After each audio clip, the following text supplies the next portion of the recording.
ರಾಜಧಾನಿಯಲ್ಲಿ ಬಾಗಲಕೋಟೆಯ ಮಹಿಳೆ ಸಿಕ್ಕಾಕೊಂಡಿದ್ದಾರೆ. ದೋಹಾದಲ್ಲಿ ಸಿಲುಕಿದ್ದಾರೆ ಬಾಗಲಕೋಟೆಯ ಸಿಎ ಗೀತಾ. ಮುಧೋಳ ನಗರದ ಜಯನಗರದ ನಿವಾಸಿಯಾಗಿದ್ದರು ಗೀತಾ ಭಂಡಾರಿ. ಫೆಬ್ರವರಿ 28ರಿಂದ ದೋಹಾದಲ್ಲಿ ಸಿಲುಕೊಂಡಿದ್ದಾರೆ ಗೀತಾ. ಕೆನಡಾದಲ್ಲಿ ಪತಿ ಜೊತೆ ವಾಸವಾಗಿದ್ದಾರೆ ಗೀತಾ ಭಂಡಾರಿ. ದೋಹಾ ಮಾರ್ಗವಾಗಿ ಇವರು ಬೆಂಗಳೂರಿಗೆ ಬರಬೇಕಾದಂತಹ ಸಂದರ್ಭದಲ್ಲಿ ಅಲ್ಲೇ ಸಿಕ್ಕಾಕೊಂಡಿದ್ದಾರೆ. ಫೆಬ್ರವರಿ 28ರಿಂದ ದೋಹಾದಲ್ಲಿ ಫ್ಲೈಟ್ಗಳು ರದ್ದಾಗಿದೆ. ಆ ಹಿನ್ನೆಲೆಯಲ್ಲಿ ದೋಹಾದಲ್ಲೇ ಉಳಿದುಕೊಳ್ಳಬೇಕಾದಂಥ ಪರಿಸ್ಥಿತಿ. ದೋಹಾದ ಹೋಟೆಲ್ನಲ್ಲೇ ಈಗ ಗೀತಾ ಭಂಡಾರಿ ಸಿಲುಕಿದ್ದಾರೆ.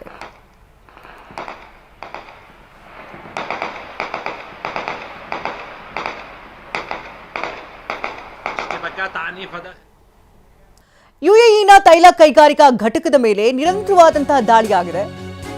ಯುಎಇನಲ್ಲಿರುವಂತಹ ಫುಜೈರಾ ಮೇಲೆ ಇರಾನ್ ಈಗ ದಾಳಿಯನ್ನು ಮಾಡಿದೆ. ಇರಾನ್ ಡ್ರೋನ್ ದಾಳಿಗೆ ತೈಲ ಘಟಕ ಧಗಧಗನೆ ಹೊತ್ತಿ ಉರಿದಿದೆ. ಟಾಕ್ಸಿಕ್ ಚಿತ್ರಕ್ಕೂ ಇಸ್ರೇಲ್ ಇರಾನ್ ಯುದ್ಧದ ಎಫೆಕ್ಟ್ ತಟ್ಟಿದೆ. ಯಶ್ ಅಭಿನಯದ ಟಾಕ್ಸಿಕ್ ಸಿನಿಮಾ ರಿಲೀಸ್ ಇದೀಗ ಮುಂದಕ್ಕೆ ಹೋಗಿದೆ.